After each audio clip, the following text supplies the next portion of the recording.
Hey babes, today we are here to take a look at two of the most gorgeous cushions that I have seen in a long while. These are from Laneige and they are the Neo Cushions. You have Neo Cushion Glow, which is the more hydrating, glowy, dewy formula, and you have Neo Cushion Matte, which obviously is more mattifying, it's pore blurring, it has a longer lasting finish. Now these launched about a month or so ago in Korea, but they will be available from 1st September in Singapore. They will retail at $62 and you get the case as well as 2 cushion refills if I'm not wrong. Now the Neo Cushion Glow will be replacing the BB Cushion Whitening and Neo Cushion Matte will replace BB Cushion Pore Control. Now they both come in these beautiful Apple AirPod type cases, but Neo Cushion Glow is the one in the pebble pink and Neo Cushion Matte is the one in this beautiful mint green. Now a few key differences. Neo Cushion Glow is made for dull and dehydrated skins. It's going to be a lot more hydrating. This also contains light reflecting pigments that not only give you a beautiful glow, but also stay color true and resist oxidization throughout the day. Considering how far it spreads and shears out, I do consider this more of a light medium-ish coverage, which obviously you can build up with the puff. However, this is not something I usually recommend for glowy, hydrating cushion formulas because the formula is just not going to set properly on your skin. And if you just do this in the middle of the day or touch your face, you'll get finger streaks where the product just comes right off.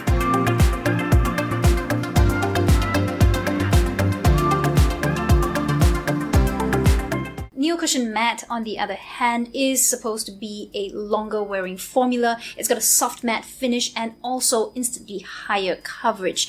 This I would say you can build up a little bit if you want because the texture does actually set on the skin. It has a very interesting cream to powder texture as you blend it out, and that's something I've not experienced with a cushion before.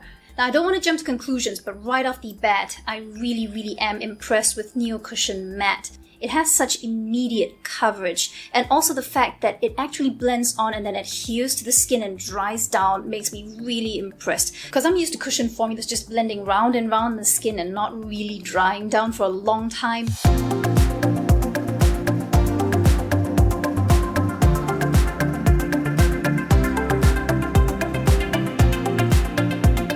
Of course, now I need to give these both a full day's wear test before I check in and let you guys know what I really think.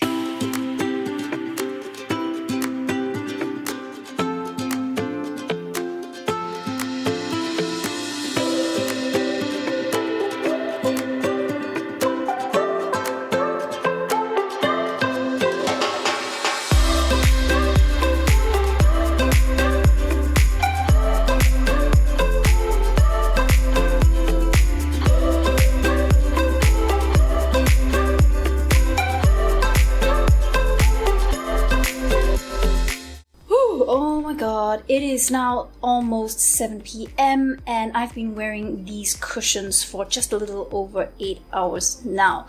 I haven't touched up, I didn't reapply any of the cushion, I didn't touch up any powder, so you can see that this is looking really shiny on both sides of my face. Let's see the damage. Actually, aside from just looking really sweaty, I don't really see a ton of breakdown, not in the hand mirror anyway. I did save my face mask from earlier. I'm not certain how clear it is, but there's not a lot of staining on the mask, not on either side. In fact, there's a little bit more staining on the left side, which was where I was wearing the Neo Cushion Matte. And on the side where I had the Neo Cushion Glow, it wasn't transferring off, so I'm not quite sure what the deal is with this. I'm just gonna do a quick blot to see if anything transfers off.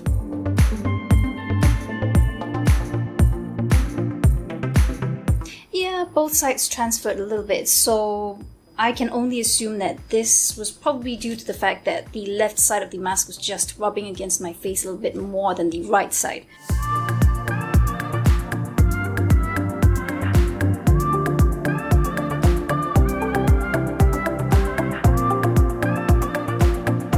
Marginally, just a little bit more oil lifted off from this side than this, which is a little bit odd because this is the matte oil control cushion with a lot of skincare infused foundations and bases like IT Cosmetics CC Plus, which contain niacinamide. If I use that on my skin and it feels very adequately hydrated, while it looks a little bit satiny and dewy and it's not especially long wearing, my skin actually does not produce that much more oil throughout the day. So that could be one simple explanation why this side seems to be lasting just as well, if not better, than the matte side. Now I've zoomed you a little bit closer. You should be able to see under the eyes just some folding and cracking around my expression lines under both eyes. So there doesn't seem to be much of a difference between the two formulas when it comes to creasing around your expression lines. Now, I don't usually like to apply cushion foundations or very hydrating BB creams and CC creams right up to the under eye area usually when I'm off camera, because I do find that it sometimes messes with the lasting power and the crease resistance of my concealers. However, this area of my face also happens to be the area with the most visible discolorations. So when I'm doing a foundation or BB cream review, I will tend to apply it all the way up here just so you can see the coverage level. Overall though, for how long it's been in my face and the fact that I was wearing a face mask and pretty much breathing steam around my cheeks for the whole afternoon, this has lasted surprisingly well on both sides. Before I forget, this formula is also meant to build nicely on itself, so let's try that. Doesn't always work because I do have a little bit of setting powder on, but we'll see. Oh, it's so high coverage that I think it's going to be hard to build this up if you have blush and other face makeup on at the same time. Dang, it actually looks pretty good built up. And this immediately took care of the creasing under my eyes. It's also sitting nicely around the inner cheek area, which is where I applied more loose powder, and it's not going cakey. And what the heck, since we're doing this, I might as well try it with this one as well. Disclaimer, Laneige never actually promised that this would be great for touch-ups midday, but I think if you're buying a cushion, you're kind of expecting touch-ups.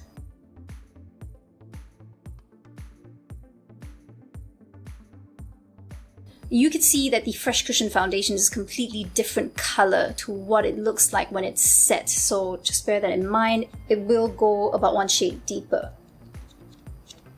Yeah, this is not as good for touch-ups as the matte cushion is. It's just a little bit cakier, like it doesn't want to adhere to my skin. Nope, I just don't like how this one is sitting around the pores on my inner cheek area. I'm not sure if you can see it. When I press hard and lift, it's actually removing coverage from my skin and making the base look just slightly patchier. So I don't recommend touching this formula up on top of powder, whereas the matte one does it flawlessly. I'm a little bit shocked, not gonna lie, because the Laneige cushions have never been the best performing for me, and these two have just performed way beyond my expectations for the line. That said, I do still find Hera's black cushion to be neck and neck with these in terms of long wear, and Clio's Kill Cover Found Wear Cushion XP is about neck and neck with this one in terms of coverage.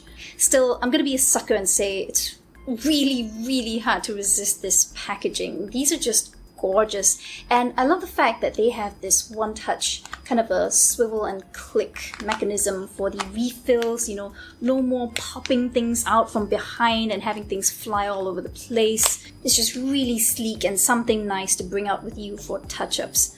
P.S.